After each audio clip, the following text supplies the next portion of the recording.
This recipe is proof that cabbage can taste fantastic. A really easy recipe that I do with a Savoy cabbage and a bit of apple and cinnamon and butter. I'm not going to boil the life out of it. I'm just going to cook it very, very gently. Let me show you how I'm going to do it.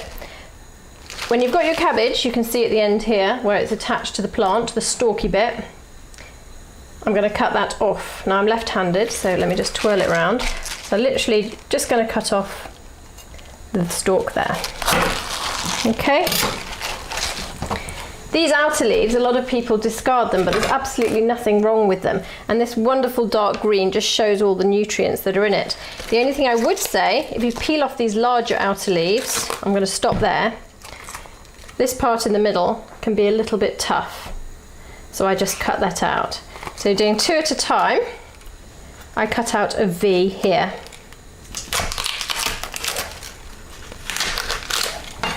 And that's just a tough stalk that I can cut away. Now I'll show you what I'm going to do with those in a minute. The remainder of this lovely cabbage I'm going to cut in half.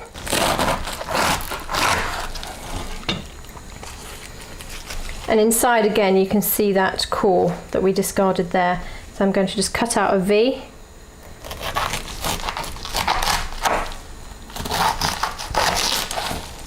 And again, we won't eat that bit. So we're going to finally shred it. So I turn it over onto the flat side because it's a bit more stable. And then I'm literally going to make cuts very close together, watching your fingers. And I'm just slicing as thin as I can manage. Now the reason for cutting thinly is because it's going to cook more quickly. And it will keep that lovely crisp texture as well, I'm hoping, that you can hear.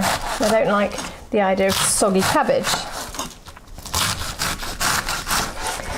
Right, when you've gone as far as you can, flip it over again, and then you keep cutting thin slices. Now, you're going to look at this mountain of cabbage on the chopping board and think, oh my goodness, we're never going to eat all this. But a bit like spinach, when it cooks, it's going to reduce down quite a lot. So I know it looks a great deal, but just bear with me. So I think for a family of 4, 1 Savoy cabbage is just right. Now these bits here that we saw initially, the outer leaves, just cut that in half, and then I'm going to roll up the leaves, and then again thin slices. And see them unraveling. And it's so full of iron. I mean, it's really good for you. And I promise you, it's going to taste fantastic. You're not going to feel like you're eating something healthy even. Right, roll up this last bit nice and tight. Again, we're going to cut thin slices. I've got a family of 2.5 people, that's 2 adults, 1 child, and I know this is going to be plenty of cabbage. I could either cook this and we'd be eating cabbage for a couple of days, or I could just stick it in the fridge. It'll be fine for about 3 or 4 days, perhaps wrap it up in a little bit of plastic wrap, and great to use in stir fries, or just cook it up again in about 3 or 4 days. So don't waste it, put it over here. The next ingredient I'm going to use is apple. The apple just gives a little bit of sweetness and adds a bit of another dimension twist to this recipe. A really great way of cutting apples, okay, to remove the core. Come and have a look at this. We know the core runs through the middle, so we cut the cheek off the apple that side, the cheek off the apple there, put it flat, and this bit here we don't want to eat. And look, I've only got one tiny little bit there that I need to remove, otherwise I don't have any core to worry about. I just thought that was a brilliant way of cutting apples. Now on the largest part of your grater, we're going to grate the apple. Watch your fingers. I am left-handed, so I'm struggling a bit to do it right-handed. Right, so I'm just using 1 apple. I'm using a normal eating apple, it's not a cooking apple, because you want the sweetness, okay? So in here I've got lovely apple, and of course it's all the apple juice as well. So it's 1 apple, I've used a generous half of a cabbage, and in my saucepan here, which has got to be big enough to hold all that cabbage, so it's a good size, I'm going to add approximately 50 grams of butter. So of course it's going to taste fantastic if you're using that much butter, isn't it? So there's my butter at the bottom, a generous pinch of salt, a good turn of pepper,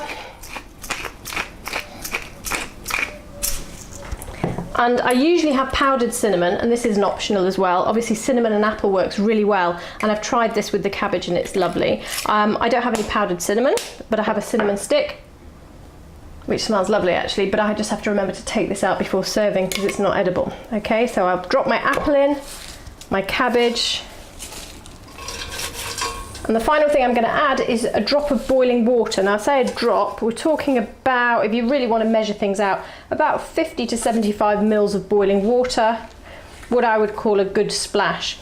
It's just, we don't want water at the end, we want it to have evaporated during the cooking process, but it's enough so that it doesn't burn at the bottom with the heat of the hob.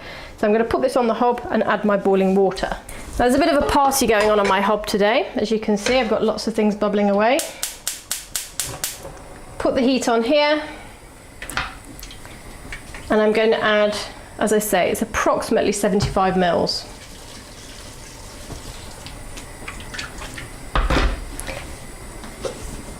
We want to bring this up to the boil. Now obviously liquid isn't going to rise and bubble, so you have to do a bit of listening out and watching the lid steam up. But when you know it's bubbling away, you leave it with the lid on for 5 minutes, then we'll take the lid off and allow that water to evaporate. So what you'll end up with is cabbage that has been steamed in the pan with the lid on, and the flavours of the apple and the butter and the cinnamon will all go together and it'll be delicious. So yeah, leave it 5 minutes to get the temperature up and we'll have a look at it. I've had the cabbage cooking for about 8 minutes with the lid on, and I'm quite happy. If you come and have a look really close, what I wanted to show you is from that water that I added, can you see the amount of liquid that's left? Okay, we can either drain that off, it's no big deal, or we can just, for the last couple of minutes of cooking, have the lid off and allow that liquid to evaporate a little bit, which is what I'm going to do. But what you can see is the difference between doing cabbage cooked completely submerged in water and done this way is you get a lovely bright green colour, and also you're going to get a slightly firmer texture, which I think people prefer. So yeah, we'll just cook this for another 2 minutes and it's ready to serve.